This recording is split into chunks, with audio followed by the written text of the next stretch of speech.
Good evening, ladies and gentlemen. It is now 6:30, and I will call this regular meeting of the Burnsville City Council to order. It is our tradition to stand for a moment of silence, followed by the Pledge of Allegiance, and we invite you to join us.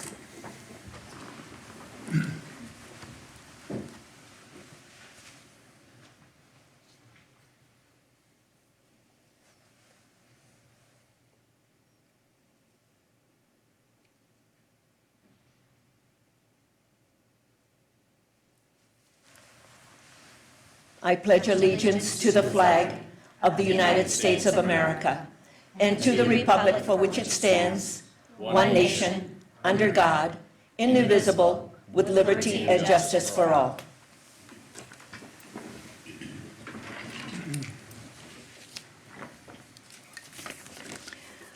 We have announcements for our upcoming meetings, and then we have one proclamation and awards to be given this evening.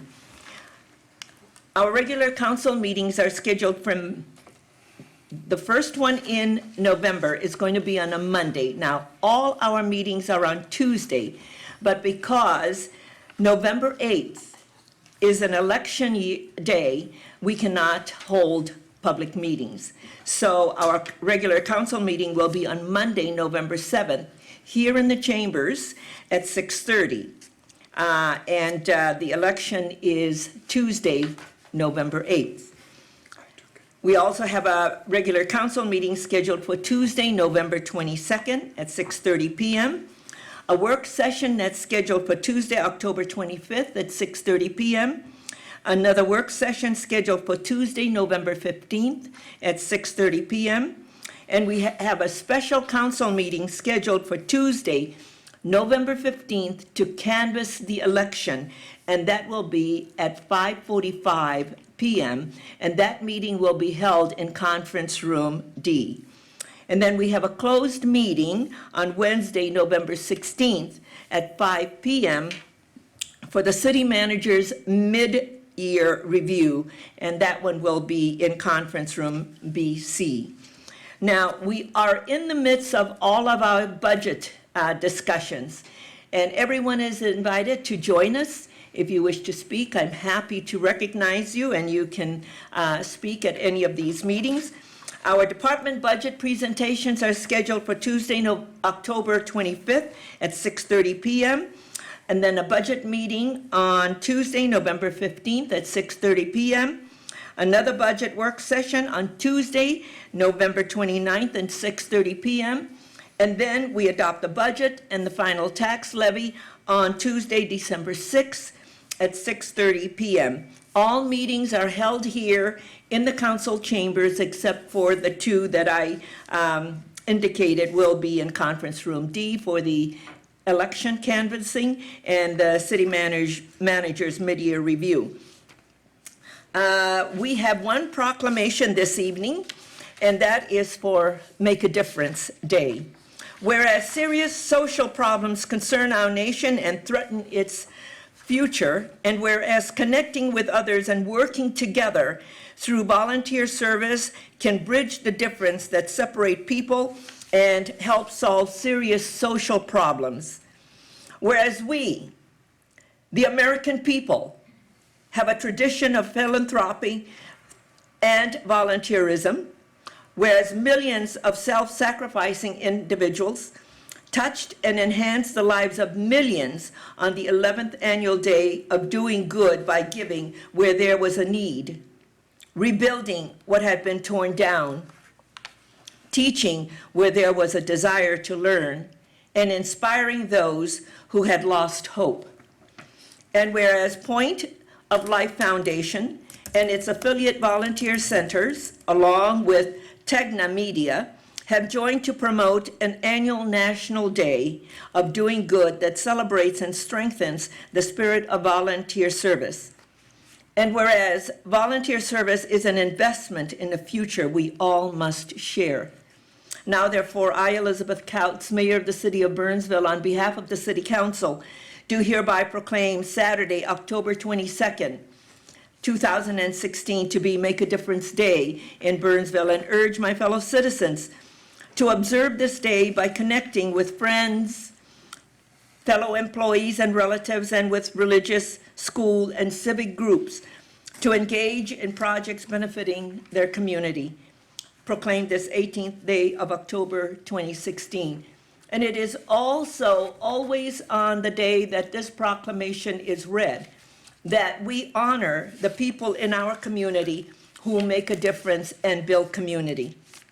So I am going to go to that end and make the presentations, and if the council, you can come and be with me. And so there's going to be some photographs taken, and we can present the Community Builders Award.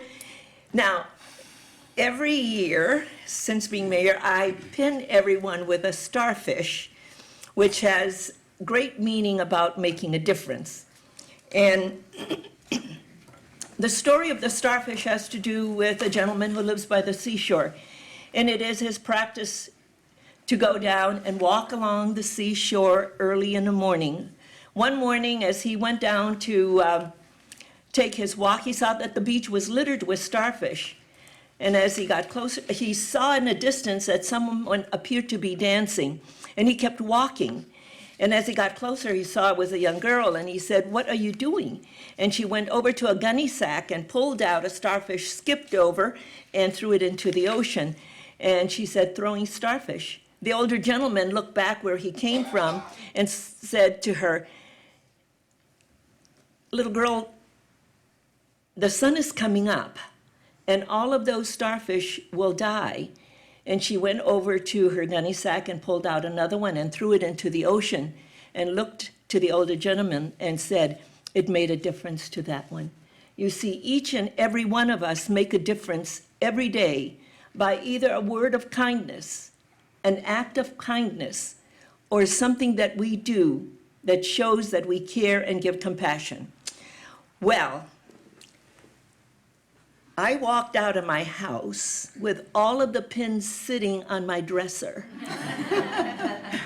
So I will make sure that everybody who is being presented tonight with a Community Builders Award will receive the starfish pin.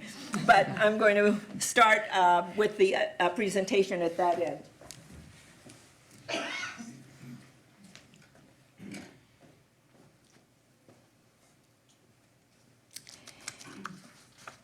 Every year at this time, and I know that the council agrees with me, that this is a proud moment for all of us to present our annual Community Builders Award. The Community Builders Award started in 1998, and since that time has been presented each year to individuals, groups, or businesses that have helped build community in Burnsville and made a lasting impact on our quality of life. Each year, we get more and more nominations for this prestigious recognition. This year, I'm proud to present 10 Community Builders Award, and I'd like to ask the winners to please come to the presentation area when I read your name to receive your award and to take a photograph. And then afterwards, Mr. Dahl, it would be nice if we all gather all together to get one big picture, so you can have that. So the first award is recognizing the arbors at Ridge's Senior Living Community for their public safety fundraisers. Arbors at Ridge's Senior Living Community in Burnsville has collaborated with the Burnsville Police and Fire Department to host a number of valuable fundraisers, luncheons to benefit the organization. Over the past 6 years, a fire department luncheon has been hosted in May with a Cinco de Mayo theme, and a police luncheon has been hosted in October with an Oktoberfest theme.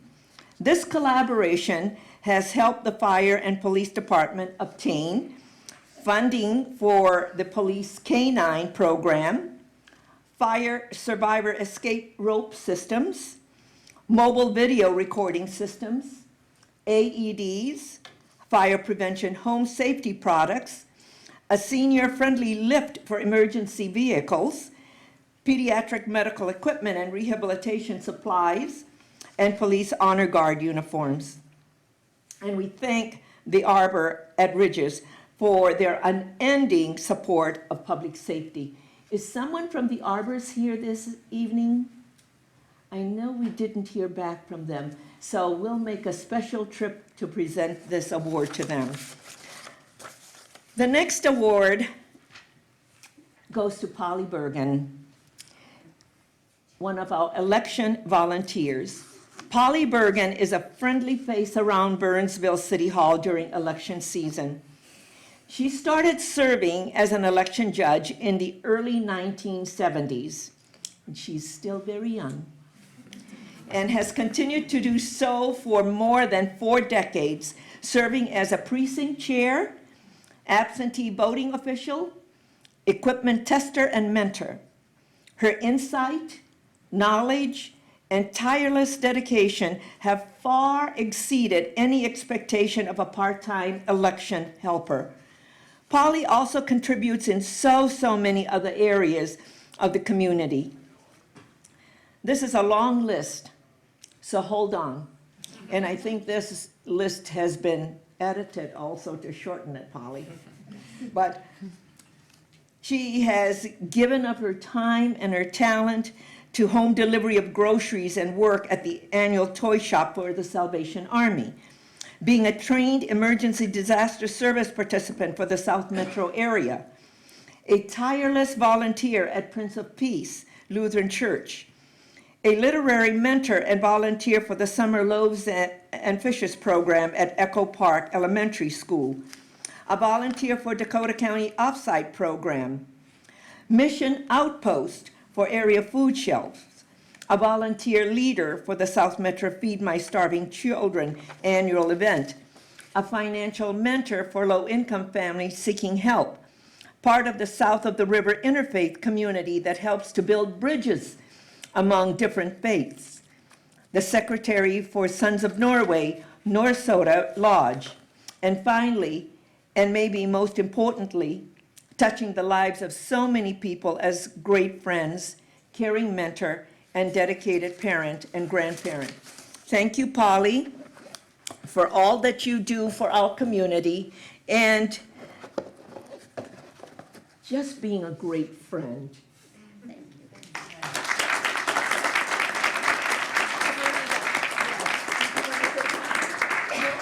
Okay.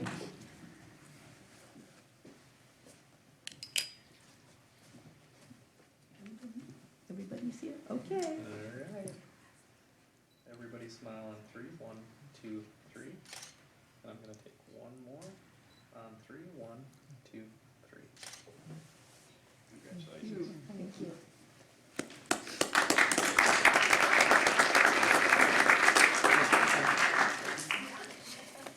The next award goes to Barb Dory, Community Service Volunteer.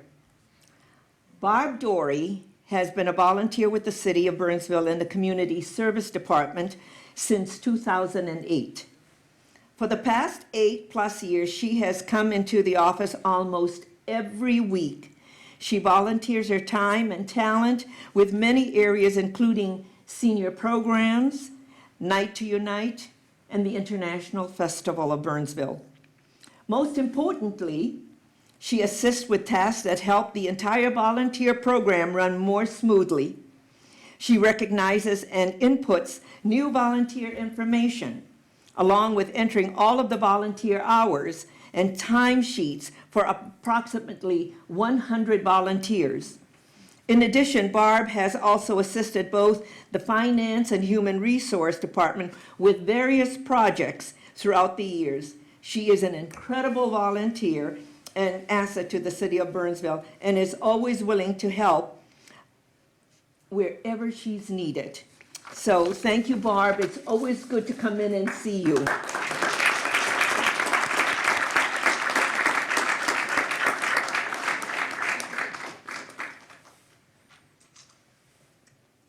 Smile on 3. 1, 2, 3. And one more on 3. 1, 2, 3.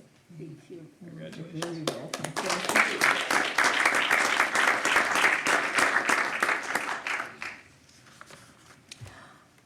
Our next volunteers are Mr. Sam Dalal, Dale Yannick, and Nick Peckman.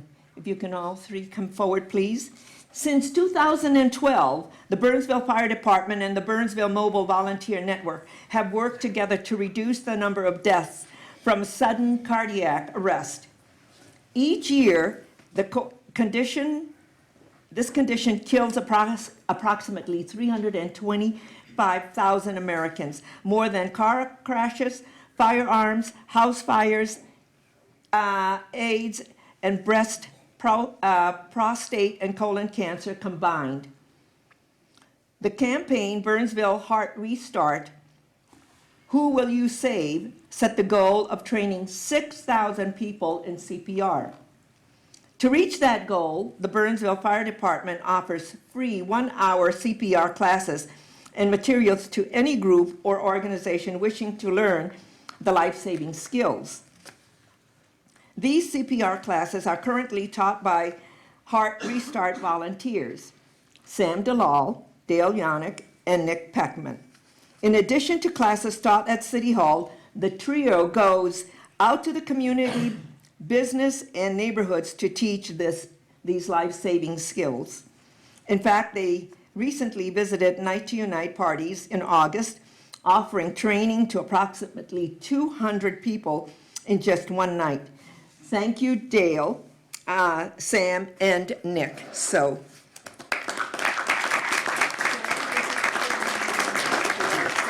turn around, and Nick. Thanks. Yes, and then Dale.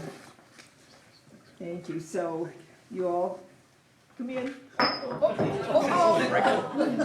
It's a good thing they're really, really sturdy. All right,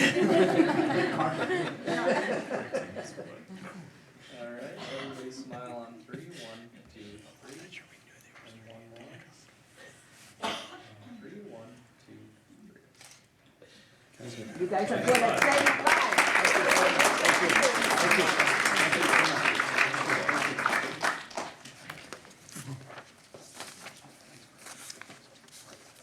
The next award goes to Patrick Henny, Burnsville Fire Muster Grounds Chair. Patrick Henny has been the grounds chair for the Burnsville Fire Muster for several years. He is the quiet force behind all the beloved fire muster activities.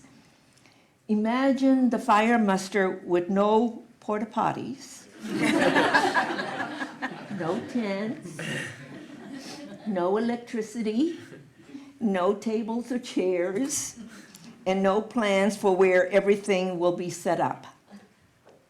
This is what would happen without Patrick's tireless efforts. Patrick spends most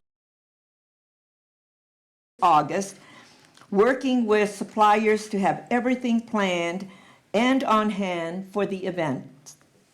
During Fire Muster Week, he works from 5 a.m. in the morning until midnight or 1 a.m. each day to make sure everything runs smoothly. He is a classic man behind the scenes. It is his job to make sure everyone has what they need when they need it.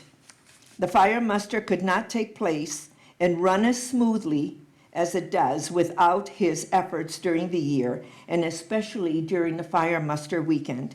Thank you, Patrick.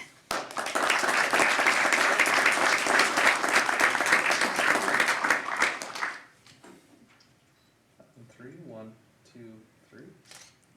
And one more on 3. 1, 2, 3.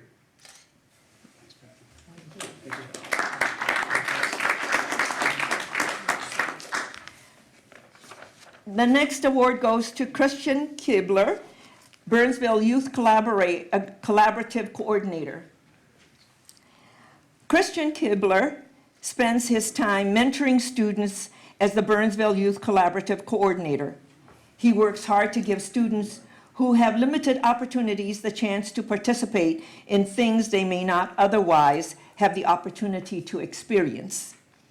In his role, he coordinates the after-school program for the Burnsville Egan Savage School District, which is an important part of the new Burnsville Youth Collaborative. He is a great role model for children, giving them the confidence they need to thrive. He does more for these children than they even realize. The best part of all is that his hard work and dedication comes from a genuine desire to make a difference in the lives of our youth. Christian works hard to build up his community by building up the confidence and desire for success of Burnsville's future generation. Thank you, Christian.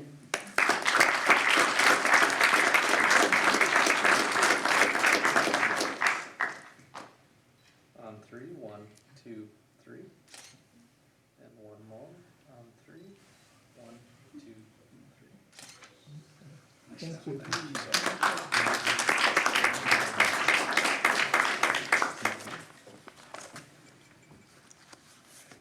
The next award goes to Sean Leonard. Sean is dedicated to the sport of robotics in Burnsville. Because of his work, many local students have and continue to gain lifelong experiences and advantages. Sean currently serves as the lead mentor for the Burnsville High School robotics team. He donates hundreds of hours of time to not only maintain the current team, but envisioning the possibilities of what this team and Burnsville Robotics can become in the future. That includes traveling with the team to compete in several annual events in and out of state. In addition, Sean has also begun mentoring both elementary and junior high level robotics teams. He also initiated a partnership with District 191 Community Education to create a summer program for elementary students to learn robotics and to participate in the fall competition season. Sean's initiative and vision have created a lasting impression on many children who have been given challenges and risen to overcome them while doing so in a fun, creative, and collaborative environment. Thank you, Sean.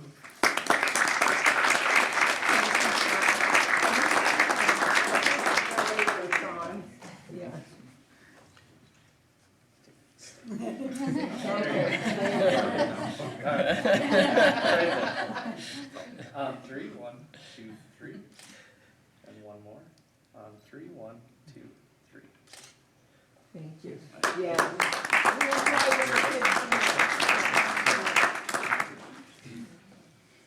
The robotics team have been before us a couple of times, and so Sean, your mentoring and your work shows. Thank you. The next award goes to Tyreese Liberty, high school student leader. Tyreese Liberty, a senior at Burnsville High School, has been a leader in and increased opportunities happening now at Burnsville High School as a result of Vision 191. As an active member of #Burnsville Strong, Tyreese had already been involved in building a strong school community. However, he saw an additional need to help his classmates become more aware and prepare for the changes coming from Vision 191. Tyreese wanted to share information and support his classmates throughout the transition and construction project. He wanted to get them excited about the new possibilities that would be available. Tyreese recruited other interested students to form a Vision 191 subcommittee of #Burnsville Strong. They researched Vision 191 and had meetings with architects to discuss upcoming changes to the school building. The group also met with Principal Dave Helke and Superintendent Joe Gothard and toured the construction site while following the progress. Along the way, Tyreese and his fellow subcommittee members found various ways to inform their classmates and the community about Vision 191. For example, they used social media to disseminate information and organized a scavenger hunt to get students to see the construction progress. Tyreese has been the catalyst for the Vision 191 group and has demonstrated vision and initiative. He would be the first to say that other students should also be credited, but Tyreese is the one who got the effort moving and has kept it going.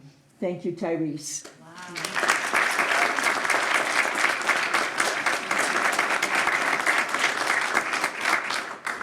right, everybody smile on 3. 1, 2, 3. And one more. On 3. 1, 2, 3. Thank you.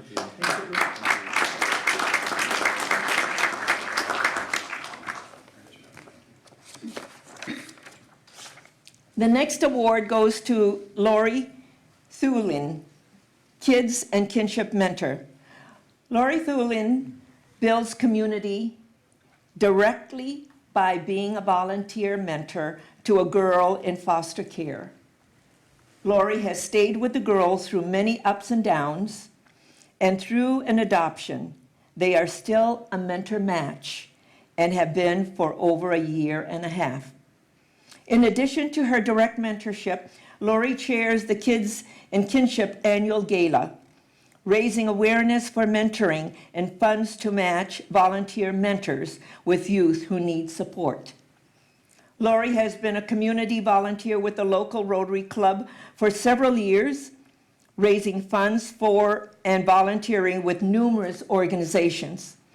She is a longtime food shelf volunteer and has volunteered with Ragcom, a dog rescue organization, for 7 years. At Kids and Kinship, Lori is a considerable warmth and personality have brought her great success, not only as a compassionate mentor and guide to her mentee, but also as an enterprising volunteer. Thank you, Lori.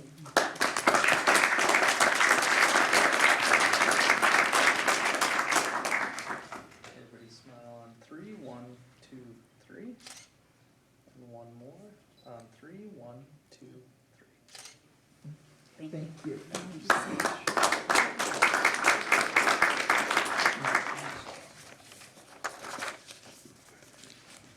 And our last community builder goes to Beth Torstensson, Burnham Wood Homeowners Association. Last but not least is Beth Torstensson. Beth serves on the Architectural Control Committee at the Burnham Wood Homeowners Association in Burnsville. Her welcoming demeanor and her drive to build a better environment have not gone unnoticed by her fellow association members and neighbors. On the Architectural Control Committee, Beth acts as the chair, creating the agenda, actively communicating with the board liaison, and going above and beyond by ensuring collaboration and understanding for all homeowners. Beth's effort allows the committee to make a greater impact in building a bright future for their corner of Burnsville. She is said to truly embody the 6 E's that make up the community and committee: value statements, engagement, education, evaluation, equality, enhancement, and insurance.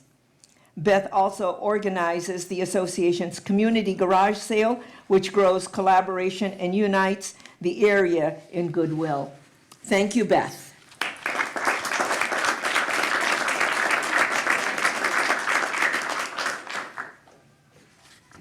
On 3. 1, 2, 3. And one more. On 3. 1, 2, 3. Okay, thank you very much. If all of the Community Builders Award winners, if you can all come to the center over here, and we'll take one whole big group picture. And then, yeah.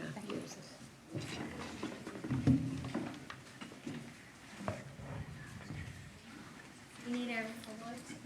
Yeah, I think it looked nice, don't you think? Yeah, bring your awards, so it'll be all in the picture.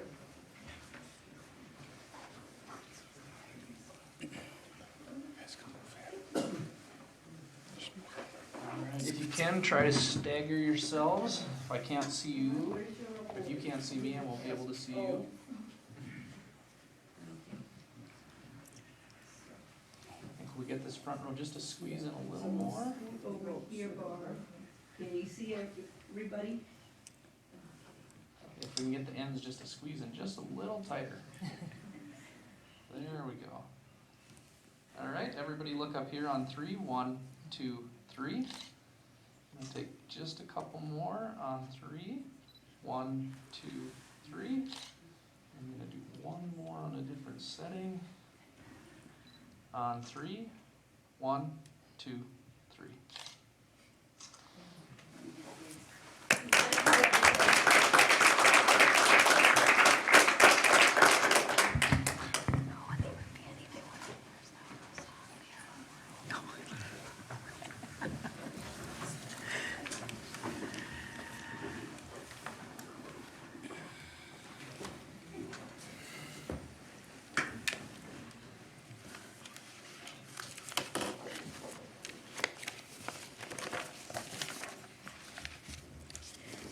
The next item on the agenda is citizens' comments.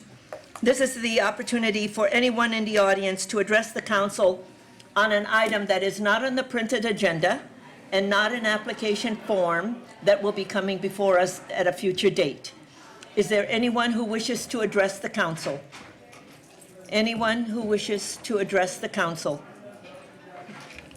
Seeing no one, we will move on. The next item is additions to the final agenda, and this is for emergency items only. Mr. Albrecht, are there any emergency items to be added to the agenda? None from staff, Madam Mayor. Members of the council? Okay, we will move on to the consent agenda. The consent agenda is a group of items that's considered to be routine and will be enacted by one motion. However, an item can be removed for a separate discussion and vote. Is there anyone in the audience who wishes an item to removed for a separate discussion and vote? Anyone who wishes an item to be removed for a separate discussion and vote? Mr. Albrecht? None from staff, Madam Mayor. Members of the council? Councilmember Sherry? Madam Mayor, I'd like to remove item 4C. 4C. And I would like to remove item G. So may I have a balance for the remainder of the consent agenda, please? Move to approve. Second. Councilmember Keeley makes the motion, second by Councilmember Coughlin. All in favor, please say aye. Aye. Opposed, same sign, and the motion carries. Thank you very much. Councilmember Sherry, item C, resolution to award the sale of general obligation improvement and utility revenue bonds. Thank you, Madam Mayor. The reason I wanted to pull this was because of a memo that we got just prior to the meeting. And the memo it shows that a day of sale report, there's something interesting here that I think I'd like to point out, and that is that the sale is below the pre-sale estimate of 1.97%. I believe it's 1.74%. Yeah. And this results in a $70,000 savings. I see Ms. Dry here. So that's one thing that caught my eye. But more important, attached to the memo at the back is a note that Burnsville once again has been awarded a AAA bond rating, and I want to highlight that. And Yep. just the citizens need to know that this is very important. It's one reason we get such low rates. So thank you. And with that, unless there's someone else wants to add something, I would move that we adopt the resolution. There's a motion? Second. And there is a second, and we are all very, very proud of the work that we do here, and our staff does such a wonderful work. Ms. Stry, who communicates with the bonding agency and does a lot of the heavy lifting on the front end. So thank you very much to our staff and the work that they do. So with that, all in favor, please say aye. Aye. Opposed, same sign, and the motion carries. Thank you. Members of the council, item G is a resolution supporting the Dakota County 2017-2021 Capital Improvement Program. The reason I'm asking that this be pulled is I'd like for Mr. Albrecht to address the issues on this particular CIP, and I want it to be articulated because the county CIP is, one, vague on the data network plan, and two, the orange line, and I want to make sure that the pieces of the orange line that we are responsible for are things that have to do with signage and lighting and amenities, but not about the cost sharing on the construction and all of that. So, Mr. Albrecht, if you could please walk us through, and so that our community also understands what the CIP is all about. Certainly, Madam Mayor, members of the council. Annually, the city of Burnsville approves the Dakota County CIP, and the reason for that is, unlike many counties in the metro area, in Dakota County, cities pay 45% of standard roadway improvements. So we are very vested partners in those improvements. Traffic signals are a little different depending on how many legs of the signal, meaning how many roads we own. We could pay 75%, we could pay 50% or 25%, but we do share in costs, and so that's why we're asked to approve it. So a couple of things that are not typical about this year's is we also are approving the Dakota Rail, and that includes monies for the Orange Line Phase 1 and Phase 2, and I think it's an important topic to note because of all the discussions with CTIB and Dakota County leaving CTIB, and I think it's important that our public understand Dakota County is proposing to move forward with the Orange Line as was proposed in Phase 1, with Dakota County paying their share of the capital improvements, and they are not asking for the city to participate in any of those improvements as we had planned. And so that is noted in there. They also have included Phase 2 for the first time in their CIP, which is important to us. That is the extension of the Orange Line from its proposed terminus in Burnsville in the heart of the city all the way to Lakeville, and that would include a potential station in the Burnsville Center area, 42 area of the city. And so that's an important future improvement. They are pushing that forward. They have included county funding for those improvements and some grant funding. The thing that we do need to note is while city funding hasn't been requested for any of the capital, as the mayor noted, we do have what I call project support costs. Outside the scope of the project, we will have some costs related to some pedestrian improvements, signage, lighting, the things that make our residents and businesses be able to get to those facilities a little bit better. And so we do, in your draft CIP, you'll see coming forward here in about a month, you will see some project costs associated with that. The other thing that we want to note is with the county leaving CTIB, that doesn't become final for a 2-year period. The county has to make some decisions about how they are going to fund transportation and transit moving forward, specifically that they are going to have a continued revenue stream to fund transit and the transit improvements that we want to see in the county. And I think our biggest concern there would be that the county board doesn't take money from their transportation side of the ledger, which is funded with their tax levy, and move it over to transit and not continue the different mechanisms they have. And so we're very interested in that, along with our other transit partners are interested in that, because the county is responsible for funding operations of many of the transit facilities. They would be one of the operating members for the Orange Line. They're very involved in operations of the Red Line. And so it's important that we know how those are going to be funded long-term and what the funding sources are. And to the county's credit, they are going to start meeting on that, and they've indicated that they will have an open discussion, that the cities will be at the table as part of that. They'll be making an initial presentation to the County Public Works and City Engineers Group on Friday. And I know the mayor has been at a couple of meetings already with the county city managers group to discuss this. And so we do want to make sure that as they move to this kind of new chapter in transit funding, that the needs long-term are still being met for the county. And so I think that's the reason the mayor wanted our public to know about this, because transit is a complicated topic. We have MVTA, we have Metro Transit, and the Orange Line, and the county.